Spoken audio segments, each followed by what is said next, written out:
Hi everyone!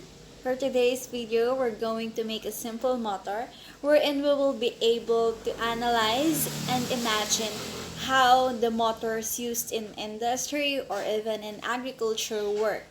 So let's start!